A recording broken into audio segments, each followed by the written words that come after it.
Tem gente que justifica a liderança religiosa ou o sistema religioso pela qualidade da pregação, mas não foi isso que Jesus nos ensinou. E hoje eu vou contar para vocês algumas coisas que Jesus disse no capítulo de Mateus 23, quando ele fez a denúncia contra toda a hipocrisia, todo fingimento que existe dentro do sistema religioso. Nesse capítulo, Jesus não se dirigiu somente aos discípulos, mas às multidões. Então essa palavra de alerta é para todo mundo. E ele começa dizendo que existem aqueles que se assentam na cadeira de Moisés. Quer dizer, existem pessoas que veem na figura de Moisés alguém que elas poderiam substituir. Sabe aquela coisa de ser meio um vice-deus? Ou de colocar ali uma cadeirinha para se assentar ali dentro de um púlpito que os caras colocaram ali dentro de um altar. Quer dizer, o cara sente a necessidade dele ficar ali no altar, se vestir bonitão, cheirosão, para que então as pessoas possam cultuar ele. Quer dizer, como se ele fosse o mediador dos homens e de Deus. Então, esse tipo de comportamento religioso, que não somente reflete presunção como vaidade, é algo que Jesus está nos alertando aqui. Tem uns caras que têm essa loucura por querer chamar a atenção. E essas pessoas sabem que para conseguir ter influência, precisam realizar boas pregações. Então eles se preparam, eles estudam, eles fazem cursos teológicos. Então, às vezes eles têm de fato uma boa pregação. E é por isso que Jesus nos diz que não é para a gente ignorar o que eles estão pregando. Muito pelo contrário, Jesus lhe diz para a gente obedecer ao que eles dizem, mas não imitar as mesmas ações. Como Jesus disse, não façam o que eles pregam, porque não praticam o que pregam. Isso mostra para a gente um contexto de hipocrisia religiosa. Então Jesus está nos alertando a respeito desses fariseus modernos, esses santarrões que se vestem de uma maneira a convencer todo mundo de que eles são os bambambãs. Então eles são capazes de mediar os homens a Deus pelas suas palavras. E muita gente acaba pensando assim, mas eu escutei uma boa palavra e ele prega muito bem. É uma palavra muito boa que ele pregou. Então esse cara é de Deus. E Jesus está dizendo assim, toma cuidado, porque uma coisa é o que eles pregam e outra coisa é o que eles praticam. E não imite as mesmas ações, porque esses caras estão querendo chamar atenção para si.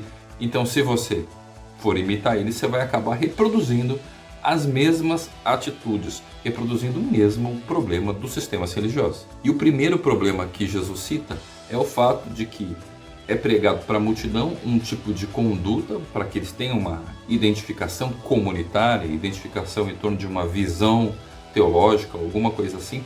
Por quê? Porque ele precisa agregar essas pessoas e fazer com que elas também se convençam que elas são melhores que os outros. E acabam colocando fardos muito pesados nos ombros uns dos outros, porque ele também tem que convencer as pessoas ali de fora da instituição que eles são melhores que os outros. Então o padrão, a régua, tem que subir ali para eles se mostrarem como se fossem super santos. Só que aqui está dito que eles mesmos não são capazes de mover um só dedo para movê-los. Então coloca o fardo sobre os outros, mas eles mesmos não praticam aquilo que pregam.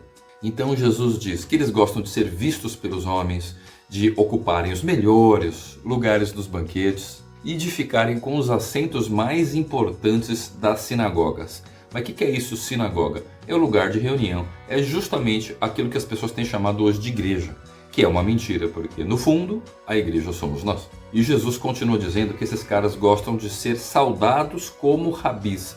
Isso significa o quê? Que é aquela coisa.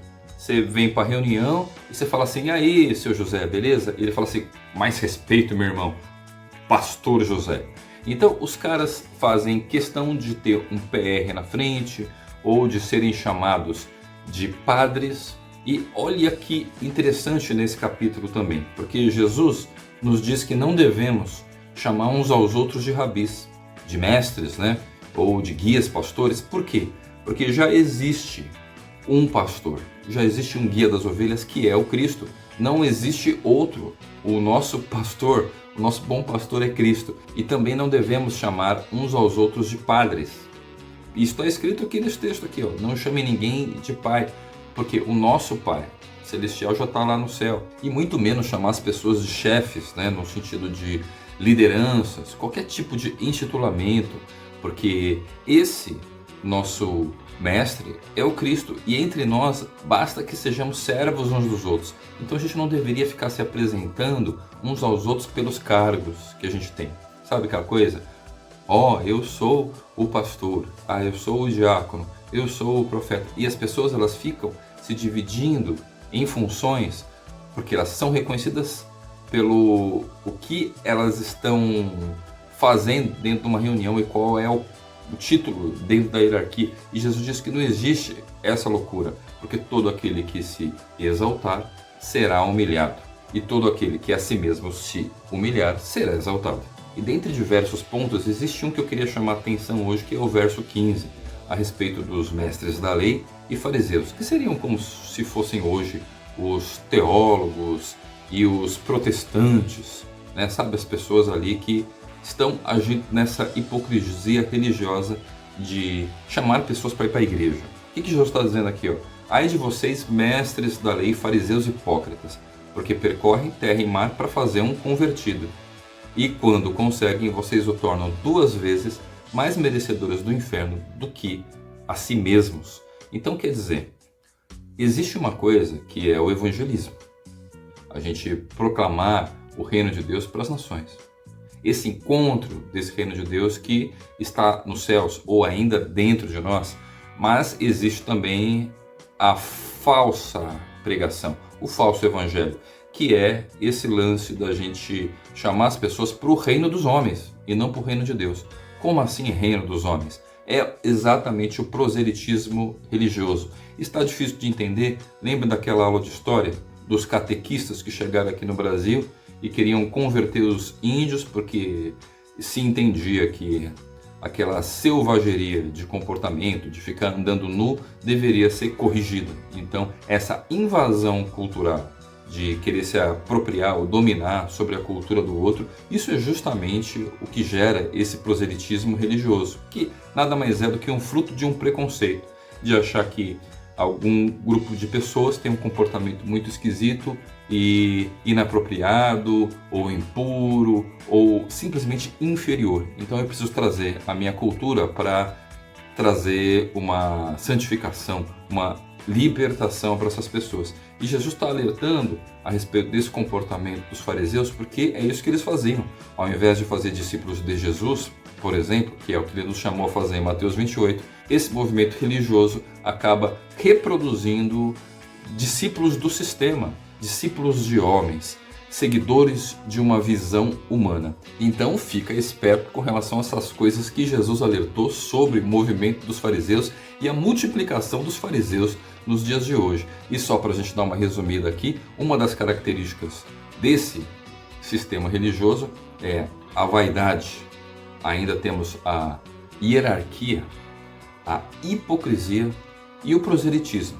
E se você gostaria de conhecer outras características desse sistema religioso que Jesus está denunciando no capítulo de Mateus 23, basta que você leia a respeito disso. Siga Jesus, preste atenção no que ele disse, mais do que os pregadores ou eu mesmo tenha a te dizer, porque eu não precisaria ter chamado a sua atenção. Você mesmo poderia ter prestado atenção no que ele disse e transformado a sua mente, adaptado a sua mente para que tenhamos a mente de Cristo e não a mente do mundo. Agora, se você tem um interesse em compreender melhor essa denúncia que Jesus fazia com relação aos sistemas religiosos, eu já gravei um vídeo especificamente a respeito desse assunto, que você pode dar uma olhada aqui e a gente se vê então nas próximas palavras. Falou! Se inscreva no canal e ative o sininho para receber as notificações dos próximos vídeos. Tchau!